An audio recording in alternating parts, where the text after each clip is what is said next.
เป็นยังไงเมื่อวานนี่ คือเห็นในคลิปผู้สาวมาหาบ่โน้ยเรามาเล่นม่วนเบิดทีมเลยบ่โดยมีน้องจันน้องหัวโดยน้องบุตรโดยแต่ยามค่ำๆไผมาบัดลาน้อยเบิดเลยแก่งกับเจ้าโดยว้า6 คนมาเล่นม่วนซื้อเล่นกับหมู่เรากับเจ้าว่าน้องซ้อนสิเลือกไผเด้กับเจ้าว่าพกสาว เลือกไพ่สิมักเฮา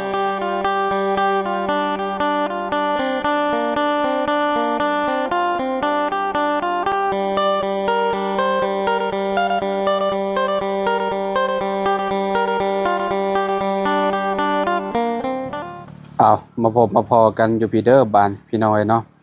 อยู่ที่เฮือนน้องสอนโดยสบายดีน้องสอนโอ้ยพี่น้อยเนาะขออนุญาตหน่อยเนาะโดยว่าเป็นยังโอ้พี่น้องเอ้ยฝนกาตกยังบ่หยุดบ่หย่อนอยู่เนาะโดยมันสิฮอดจังโมงละบุนี่เบิ่งมันสิค่ำมาดีบ่รอบ่โดยไวเลย บ่ายโมงปลายเลยโดยคนอยากตกไวเลยมันสิค่ำช่วงนี้บ่ได้ไปใช้บ่มื้อนี้คือสิไปก้นมันหมู่แต่เราว่าบ่ได้ก้นฝนตกยันลำบากโอ้สิไปซอยหมู่โดยเอาแห้งกันคือแบบกระเจ้าแล้วก็กระเจ้าก็มาซอยเจ้าเหมือนเนาะโดยเพิ่มบ่ได้ใช้ของเจ้าอยู่แคมทางนี่เด้บ่ว่าดนบ่เจ้าสิกลสิถอนดนละเฮายังบ่มีแห้งหมู่ลายเลยเขาหากันเลยต้องไปซอยกับเจ้าหลายๆคนเนาะโดยเฮาจึงได้หลายคนเด้ได้ประมาณจัก50-60 คนเขายันยังบ่ได้ฮอดคนบ่ได้ละเอาหลายขนาดนั้นเลยบ่6-70คนเลยบ่โดยก็เอาชำนาญแหละ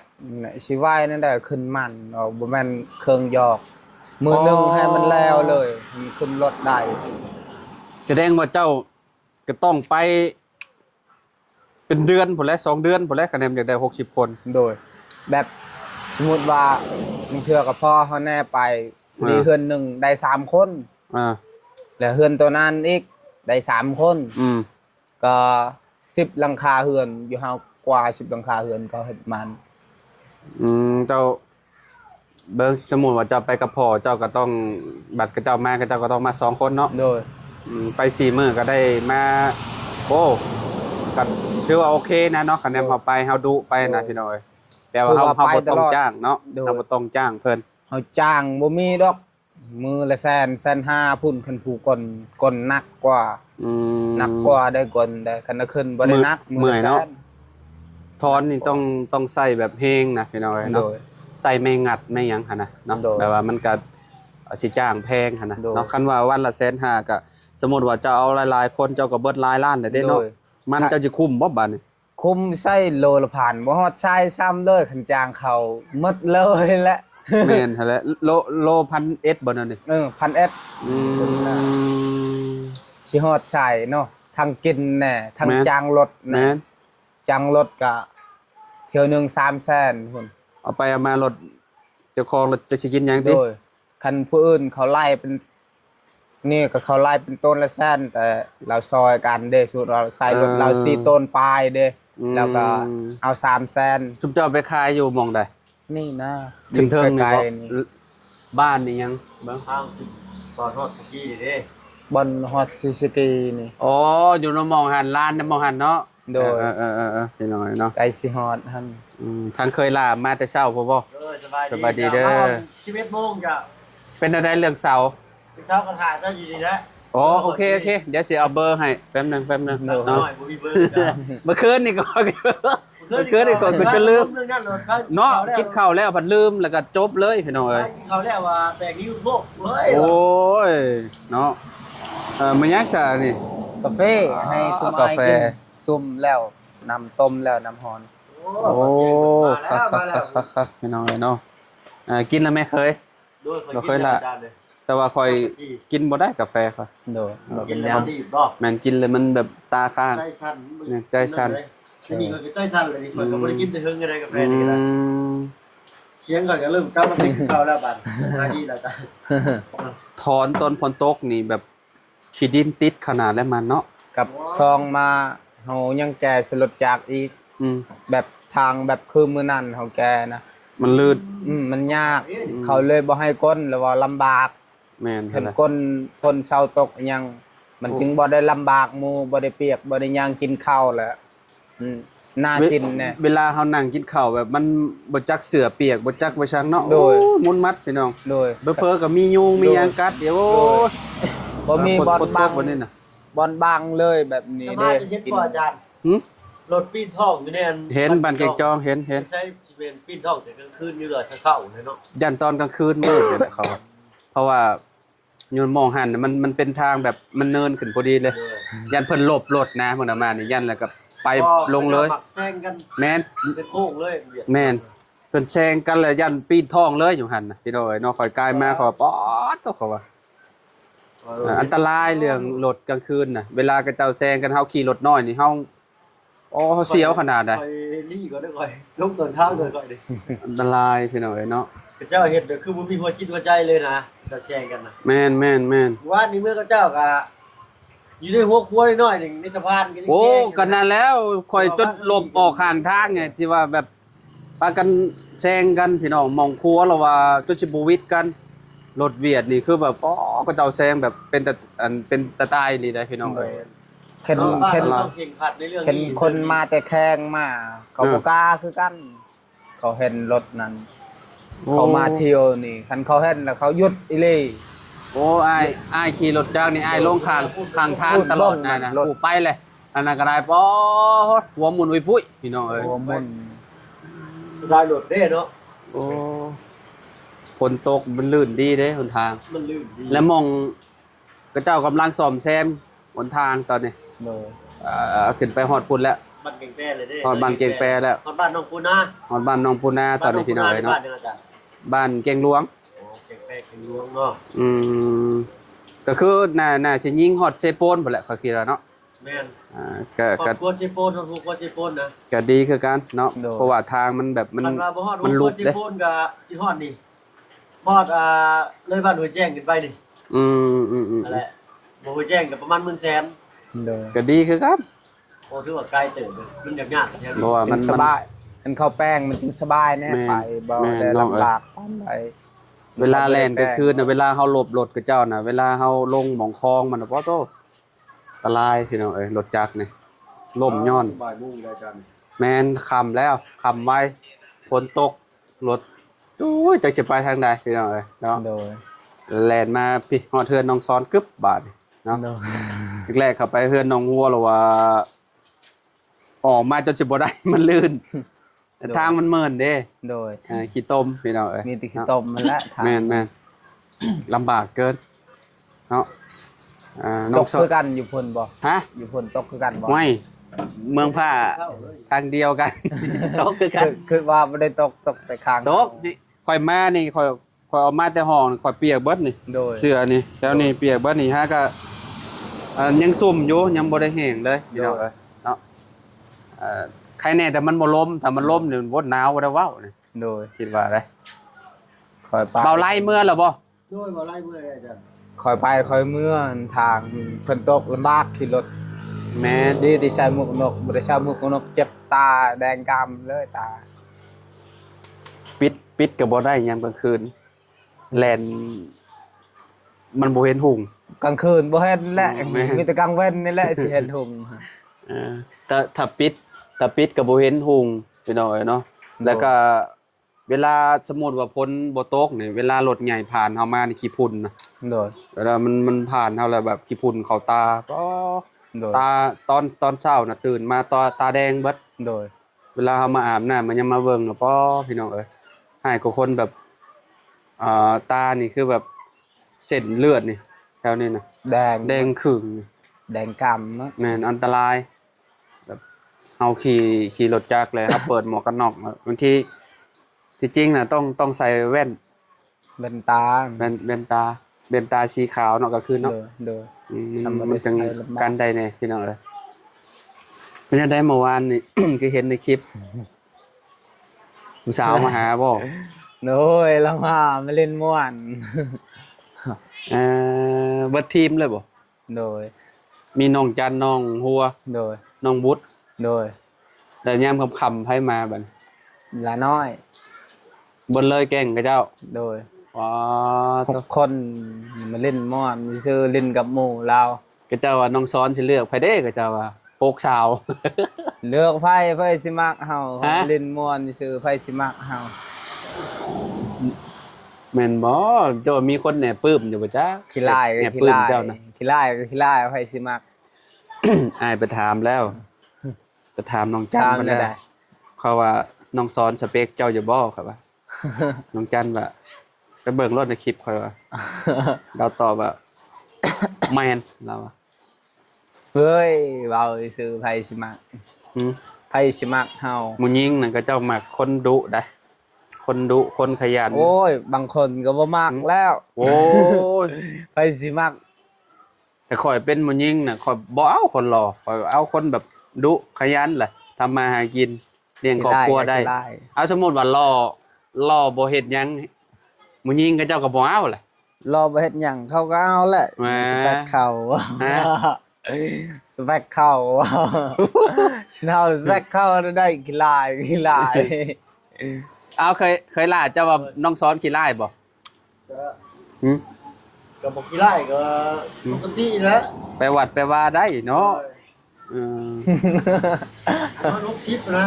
เออให้น้องเปอร์เซ็นต์บ่ แม่น ให้น้องซ้อน60บ่ แม่น ฮะเด้เลย เลย50เลย เลย50ล่ะ7 5 6 60ล่ะ โดย ตื่นเต้นบอกกับเจ้ามาหาเมื่อวานนี่แบบ โดยดีใจม่วน ก็บ่คิดบอกกับเจ้าสิมาเยี่ยมยามเนาะ บ่เข็ดดอก เจ้ามาแบบจู่โจมเลยนะเมื่อวาน โดย เขาว่า คอยก็ ฮะ อ้าวไผมานี่ก็ท่านโพดคอยจนงงเลย เออเจ้ามาแต่นั่นบ่เจ้ามาแต่แกไม้บ่ แต่ไม่ใช่ลักหัว สิเฮ็ดสวนครัวบ่ โดยส่วนปลูกผัก โอ้ปลูกผักปลูกหยังเนาะคัก โดย ได้ซะพี่น้องเอ้ยเนาะก็คือสิปลูกผักกินเองนี่เนาะ โดย งามอยู่ดินเขาว่าดินเนาะขี้ดำคักเลยดินบ้านน้องสอนพี่น้องเอ้ยเคยปลูกบ่น้อง เคย ใส่ปุ๋ยอยู่บ่เวลาปลูก บ่เอาขี้ฝุ่นนั่น ขี้พุ่นนั่นขี้แบ่นี่บ่ โดยขี้แบขี้งัวหยัง อืม มีก็เอาขี้ไก่นั่นคักกว่า โอ้คักแล้วซะเนาะบ่ต้องใส่ปุ๋ยพวกสารเคมีหั้นนะพี่น้องแบบกินแบบผักปลอดสารพิษนี่สุดยอดแล้วเนาะปลูกผักอันนั้นเด้ เทื่ อ อก็จุดแบบต่อไม้หยังแล้วก็ตักเอาแล้วก็ซ้อนแล้วก็ใส่ตามนั้น แม่นแบบนั้นแหละคักแหละปลูกหมักแตงนํ โดย ปลูกหมักแตง โอ้ อัน คนปลูกหมักแตงอยู่คมนั่น อันนั้น 100%นั่นแหละที่ว่าได้กิน โอ้คักแล้วฮะปลูกหมักแตงหมักแตงหยังหมักแตงจริงบ่เฮ้ยบ่แม่นเนาะหมักแตงกว่าเนาะเดี๋ยวก็เจ้าขายหั่นเนาะ แม่น คักแล้วฮะหมักแตงหน่วยขาวๆนะ โดย โอ้กรอบๆดีเลยน้องสอนเด้อ โดย ผักบ้งน้ำกินหมูจุ่ม โดย เนาะ หมูจุ่มชินดาดเนาะวันเฮา อุ้ยจะไม่ชินดาดชินดอกสั่ง เอา กินกับหมีก็พอแล้ว เอาคักแล้วอันอ้ายว่าเอาแบบ บิบแล้วก็เห็นเลาะมีแล้วก็ใส่ผักหอมผักอิหยังโอ้กิน อืม แซ่บ โอ้ก็คักคือกันผักบ้งผักหยังน่ะ โดย เนาะ โดย เอาลวกมีแบบแล้วก็เอาไปใส่เนาะ โดย คักคือกันพี่น้องเอ้ยเนาะ งามคัก จะดีกว่าเขาไปซื้อก็เจ้าแล้วว่ากำหนึ่งประมาณซ้ำนี่ได้หน่อยเดียวนะ นี่อยากกินเดี๋ยวนี้ก็บิดเอาสบาย แม่นหั่นแหละ บ่ได้ลำบากคันหมดก็หมดเดือนหมดปีมันเช่ากันตายหมด บ่ยามพ้นน่ะมันอยากปลูกยากนะเพราะมันน้ำพ้นน่ะสิเข้มหั่นน่ะ โดย ถ้าวิทย์หน้าพ้นไปแล้วแบบมันหนาวมันหยังไปแล้วมันก็ปลูกมันก็สิงามผักพวกเนี้ย โดย แต่บ้านซุมข่อยก็แบบก็เจ้าสิไปเน้นปลูกเบิดเดือนนี้แหละ โดย มักพริกมักหยังนะแบบว่าพวกผักบัวผักหยังก็เจ้าปลูกขายเด้ โดย แต่ว่าเป็นเศรษฐกิจเลยนะ โด อย ยู่ในบ้านข่อยนี่ก็เจ้าสิปลูกแบบตามไหนาเด้ โดย อยู่บ้านข่อยมันเป็นที่เพียงเนาะ โดย ก็คือน้องซ้อนเพิ่นก็เคยเมื่ออยู่แล้วเนาะก็ฮู้อยู่ดอกเนาะ โดย มันปลูกตามไหนาได้น้อง โด เลย ยบางคนน่ะเดือน จังหน่อยก็เจ้าก็เก็บหมังมูนี่ โดย หมังมูก็เจ้าปลูกตั้งแต่ช่วงหน้าพ้นพุ่นแหละก็เจ้าปลูกบางคนน่ะแบบหมากใหญ่แล้วก็เจ้าก็เก็บขายเลย โดยมังโมบ่ แม่นหมังมู เป็นชวนลายบ่ แม่นเป็นสวนเด้เป็นสวนบางคนน่ะก็เจ้าปลูกอยู่ในอันแบบเป็นที่ก็เจ้าแบบมันเป็นที่เพียงอ่ะแหละ โดย เจ้าไทยแล้วก็เจ้าก็ปลูกขาย โดย โอ้ยหมากนี้วะใหญ่กว่านี้ โดย นมแถวหน้าคนน่ะใหญ่แฮงหมากหนึ่งประมาณ50,000 โดย ใหญ่แฮงพี่น้องมัง แอบ มู ค่ายมาเตอร์อัปเดตใหม่เฮ็ดโปรเป็นบาท เอามันปรับระบบใหม่บ่ นี่ เออใช้สวนน่ะ คุณ ย่างเบิ่งก่อนจะบาดย่างเบิ่งสวนน้องซ้อนเพิ่นก็เด้อเฮ้ยล่ะพี่น้องเอ้ยเนาะโอ้บ่นี่บ่ โดย โอ้เจะพอแล้วผู้ชายบ่ได้ให้ผู้ชาย นี่ ขุด น้อยเดียว ซอยบ่ นี่ เมื่อวานนี่ โดยคอยปลูกแล้วแต่ดินเขาเลยมางคืน อัน นี่ นี้ คักและแบบปลูก อืม อันนั้นนะคือเขาเอานะเอาพุยตัวนี้ในสวนเอาแล้วเทไปบอนที่เขาปลูก มันเป็นอันนั้นเนาะ โดย เป็นพวกเอ่อสารอาหารหลายอยู่พี่น้อง โดย เป็นพวกใบไม้ใบหญ้าเนาะเต็ม โดย อยู่เนาะ โดย น้องซ้อนว่าสิปลูกหมักแตงชะนี่ก็โอ้เขียวคักเป็นหยังน้องเอ้ย โดย ใช่ว่าเนาะ อันนี้ฝั่งนี้เป็นที่กับเจ้าบ่ โดย เจ้าก็เลยถอนออกมา ดิน ให้ได้ซำนี้เนาะ โดยมือตอนละช่วงค่ำๆก่อนปลูก จะต้อง ฝนตก แสดงว่าเจ้ามีตะข่ายอยู่ ยัง ที่ว่าสิแอมนี่ได้ ยัง อืม คิดว่าสิเอาพุ่นไม้แบบพุ่นคันบ่มีตาขา อ๋อไม่อันนั้นซักอันนั้นเอาเนาะ โดยสัก แบบ เอาแล้วก็ เฮ็ด ตา แบบ ล แบบที่ๆเอาเนาะ โดย ไม่แบบนี้พี่น้องไม่หยังที่ว่าบ้านน้องซ้อนห้อง อเลีย แม่เลียบ่ โดยอเลีย นี่พี่น้องเนาะ นี่ไม้แบบนี้ บ้องมันยาวๆแบบนี้เลยเนาะเฮา โดย ผ่าเป็นซีกเนาะน้องซ้อนเนาะ โดย ผ่าเป็นซีกนะเฮาก็ซักพี่น้องคัดเอานะเนาะซ้อนเนาะ โดย คัดเอาแบบว่าอันน่ะพี่น้องมันก็สิเน้นหน้ากว่า โดย อันนั้นอยู่โอ้ก็ถือว่าโอเคเด้พี่น้องเอ้ยเนาะ โดย เพราะว่าน้องเพิ่นก็เฮ็ดบ่ได้ใหญ่พอแบบสวนพอเพียงอ่ะนะ โดย เนาะแบบว่าพอได้ปลูกผักปลูกหญ้ากินเนาะ โดย อยู่ในข้างบ้านเพิ่นนี่ฝั่งนี้ก็สิเป็นเฮือนครัวเราพี่น้องเอ้ยเนาะ โดย เวลาเฮ็ดอยู่เฮ็ดกินแบบผักหญ้าออกมาแบบอันยาวแล้วก็โว้ย แก้ว ให้ ป่ มัน ขึ้น เนาะ กกกระบอกนี่ปลูกแต่พี่ให้มันขึ้นนี่เลย แล้วก็เอาไม้นี่เด้อเขาตัดแล้วไม้ตอกนี่ห้อยไว้มันขึ้นอยู่นี่เด้อให้มันเป็นมาก ให้มันเป็นเครือแบบนั้นเลยเนาะ โดย ให้มัน แล้วก็ แบบอันนั้นเอา แล้วก็ตอกไม้เอาอยู่นี่มัดซื่อๆแล้วก็ตอกอยู่นี่ตะปูแหละให้มันห้อยอะไรซื่อ อืมโอ้ไอเดียดีพี่หน่อยเนาะปลูกหมักแตงกับใช้เวลาอยู่ประมาณเดือนปลายพุ่นเลย ๆโดย เพื่อจะได้กินหมากก็ได้พี่น้อง โดย เนาะดินนี่ดินเขียวดินดำดีเนาะ โดย เคยปลูกอยู่บ่แถวนี้เนาะ เคยแหละ สังเกตเบิ่งนี่พี่น้องเห็นบ่ โดย ต้นกล้วย เอา นี่ ปลู คือก แบบ นี่แหละ เขียวงามอะไรเนาะ โดย ยอดกับมุกๆเลยพี่น้อง โด เอ้ ย ยใบไม้ใบหญ้านี่ก็เขียวเขียวคักปานหยังบ่ได้ โดย ยากใส่พุ่นใส่หยังเลย โดย อยู่เฮือนน้องหัวก็แบบนี้แหละ โดย ซุเพิ่นก็กำลังขุดคะนานเรียบร้อยแล้ว โดย เพิ่นว่าเพิ่นสิปลูกผักปลูกหยังคือกันว่าอันผสมพุ่นก่อนเพิ่นว่า โดย ผสมอันพุ่นขี้แบะ โดยคอยสิเอาฝุ่นนี่แหละ ของเจ้านี่เอาตัวนี้เนาะ โดย มันอันนั้น คอยจูดให้มันเป็นขี้ฝุ่นแล้วแต่นี่ อืม นี่เด้อเอาขี้ฝุ่นแบบนี้เด้อ อืม งามๆนี่ ใบไม้ใบหญ้าอันที่ว่าจูดใช่นี่ก็อันนั้นเนาะ โดย โอ้ แบบมันเป็นฝุ่นหมดแล้วนี่เบิ่งนี่เห็น อ่า มันงามเด้อเป็นขี้ฝุ่นแล้วเฮาปลูกหมักแตงน่ะอยู่นี่ พอได้กิน งามเลย โดย อยู่ให้กับดินแบบนี้ก็ปลูกงามคือกันได้เนาะ โดย แบบปลูกหมักแตงหมักหยังเนาะ โดย ปลูกผักปลูกหยังนี่โอ้คักนี่มันก็ โดย สิเขียวเลย มันได้กินสารอาหารจาก โดย นี่แหละจากดินนี่พี่น้องเอ้ย แล้วก็เอาสวนใส่แล้วก็บอนได้สิปลูกผักก็ใส่ อืม เอาสวนใส่เด้อ แม่นฮะแหละ จริงงาม ถูกต้องพี่น้องเอ้ยเนาะ โดย ที่ฮอดใช้อันดินของเจ้าฮอด นี่บอนนี่ มองนี่ฮอดใช้บัดนี้จากนี่ไปพูด บ่นี่ ต้นไม้นี่นะฮอดมองต้นไม้นี่แล้วก็ไปพุ่นบ่ โดย โอ้อ๋อนี่คือหลังบ้านเนาะพี่น้องเอ้ยมานี่เนาะ โดย แปลนดีเนาะแถวหมู่บ้านน้องซอนนี่พี่น้อง โดย พระเจ้าเฮ็ดแบบทำความสะอาดคักเลยโอ้แต่ละเพื่อนแต่ละหลังนี่คือแบบสะอาดเนาะ โดย ถามนี่อันน้องจันนี่สเปคเจ้าอยู่บ่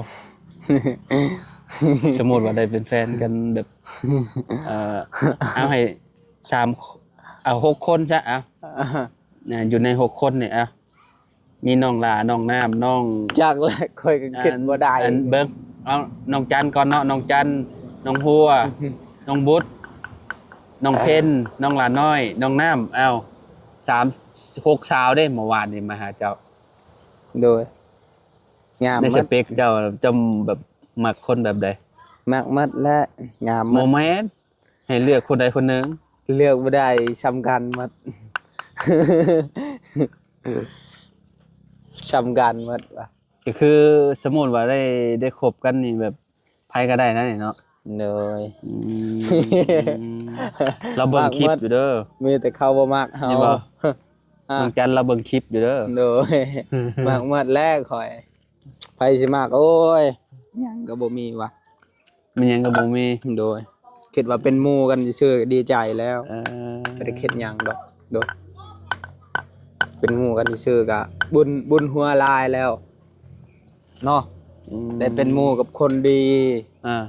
ได้เป็นหมู่กับคนดีงาม อ่า เข้ามาสดมาซอย ก็ดีใจแล้วเนาะ โดดีใจแล้ว ในความคิดน้องสอนน่ะย่านพี่น้องอะย่านแบบว่าคล้ายๆคือแบบย่านบ่สมเพิ่นแบบนี้นะ โดย บ่คิดว่าจังซั่น ดอก นั่นแหละ นั่นบอก คน เขาว่า คนเขาสิมักเขาก็มัก ซึ่งว่ากี่ไร่เขาก็มัก โอ้ย อันนี้น้องเรื่อง บ่ได้ รถ คิด ได้ซะ จัก เรื่องรถตอนนี้ไปฮอดไสแล้ว จักแล้วเราว่าครบหมดแล้ว รถอันเจ้าหาได้ โดย มีแต่รอแต่ชื่ออย่างเดียวบ่ โดยเราว่าคันเงินนั้นบ่พอคันเงินนั้นพอแล้วคันเงินที่เหลือนั้นแล้วว่าคันสิซื้อตู้เย็นแล้วว่าจักสิได้หรือบ่ตู้เย็น อ๋อสมมุติว่ามันเหลือจากชื่อรถแล้วสิชื่อตู้เย็นให้เจ้า โดยจัก ตกลงแล้วรถมาเลยแม่นบ่ โดย ผู้ดีแหละเจ้าขี่เมื่อสวรรค์เขตได้เลย โดย ถ้าเจ้าอยากมาเยี่ยมมายามทีมงานเจ้าก็เมื่อ โดย เนาะพี่น้องเอ้ยเนาะ เอาก็โอ้เนาะดีใจน้ำน้องสอนเพิ่นได้หลายพี่น้องเอ้ยเนาะตอนนี้ความฝันน้องเพิ่นอยากได้รถก็เป็นจริงแล้วแหละพี่น้องเอ้ยเนาะก็รอลุ้นรอชมนํกันว่าสิเป็นสีหยังรถ โดย ทางน้องสอนเนาะน้องสอนเนาะ โดย ดีใจนำดีใจนำ โดย อันนี้แหละพี่น้องเอ้ย ได้ ความขยันความอดทนของคนพี่น้องความดีพร้อมแหละเนาะ โดย น้องสอนมันก็เลยได้สิ่งตอบแทนดีๆพี่น้องเอ้ยเนาะอ๋อโต ยังแต่ตู้เย็นพอดีทีมงานนั้นมาแยะเยี่ยมพอได้กินน้ำกินในตู้เย็นเวลายามฮ้อน อ่า ๆโอ้ยกินน้ำเด้คือบ่าวเสียงมื้อนั้นน้ำกินก็บ่มีนั่นบอก กินน้ำเย็นติ โดย กินน้ำเย็นกัน ฮ้อน ดิ เด้กินเผ็ดกินส้มมื้อนั้น ก็สำคัญคือกันนี่ก็ได้ โด เนาะ ย พี่น้องแบบว่ามันเวลาเฮาแช่เครื่องแช่ของเนาะ โดย แบบว่าเป็นพวกของบูดของเน่าหั่นนะพี่น้อง โดย เวลาแบบเฮาบ่มีเลยเฮาแบบมันก็ยากอันนี้ โดย บ่เฮามีเฮาก็แบบเฮาซื้อเป็นพวกหนูบ่แบบนี้นะเป็นพวกหนูพวกหยังถึงว่ามันแบบของมันเน่าไวเฮายังว่าสามารถพากน้ำน้องซ้อนมันได้แบบนี้เนาะน้องซ้อนเนาะ โดย พี่น้องเอ้ยเนาะเอาดีใจนำหลายๆเนาะ โดย ตาเบิ่งแต่ส้มพุ่นแหละพี่น้องเอ้ยเนาะ โดย สวนผักสวนครัวน้องซ้อนเพิ่นเนาะว่าสิเป็นจังไดตอนต่อไปพี่น้องแล้วก็ โดย มาถามความรู้สึกเพิ่นก็ตื่นเต้นอยู่พี่น้องเอ้ยเนาะผู้สาวต้องว่า6คนมาหาเพิ่นว่าเนาะ โดย ตั้งโตแต่สิบ่ทันเลยมันน่ะ ได้เป็นหมู่กับบุญหัวลายเฮาแล้ว บ่คิดว่าสิเข้ามักหรือเข้าบ่มัก อ่า คิดว่าเป็นหมู่กันดีใจแฮง อันนี้ก็มีแต่รออันเนาะมีแต่ท่าแบบเรื่องอนาคตเนาะ โอ้ยไผสิมากว่า ถ้า ได้ เบิ่งอนาคตเนาะ โดย น้องเนาะว่าอนาคตสิเป็นจังไดพี่น้อง โดย เนาะ ได้เป็นห คน มู่ เฮาแบบ ดีใจแล้ ตอน ว นี้เฮายังบ่ฮู้ดอกว่าอนาคตเฮาเป็นแบบใดว่าหมู่หญิงเพิ่นสิมักเขาบ่เนาะ แต่ถ้าเบิ่งกันยาวๆเนาะน้องซอนเนาะ โดย พี่น้องเอ้ยแล้วก็ตอนนี้น้องซอนเพิ่นก็นี่แหละเพิ่นก็ยังบ่กล้าว่าสิฟันธงว่าผู้นั้นผู้นี้แบบนิสัยหั่นน่ะพี่น้องว่าเป็นจังไดเนาะแต่ละคนเนาะ โดย ตอนนี้น้องซอนก็ ยังบ่กล้าเว้า โดย พี่น้อง พอมาเล่นมาแอมก็ดีใจแห้งแล้ว ดินเป็นหมู่เป็นคู่กันเนาะ โดย ดินเฮือนดินซองแบบ โด ว่าย รู้จักกันไว้ก็ดีคือกันเนาะ โดย น้องซอนเนาะ โดย เอ่อ ดีใจแห้งแล้วว่าให้เขาไปมากอีกโอ้ย อืม เขาบ่ได้คิดนะ อ่า คิดว่าเป็นหมู่ชื่อๆกับเราก็บุญแห้งแล้ว อืม คิดอันนั้นชื่อนะเนาะ อืม บ่ได้คิดหยังหลาย เขามักก็มักคือกันเขามักกันแล้ว สมมุติว่าเขามักเด้มักอยู่บ่ จักแล้ว สมมุติว่าอันก็เจ้าว่าโอ้เราสนใจเราอยู่แบบนี้นะ มักหมดแล้วข่อยบ่เหลือ เออ จะได้มากก็มักหมดปฏิเสธเขาบ่ได้ดอก เนาะดีเบิดเนาะ โดย โอเคเอาไปแล้วจ้ะพี่น้องเอ้ยเนาะ โดย พอกันใหม่ สวัสดี สวัสดีพี่น้องโดยพี่น้องเอ้ยเนาะ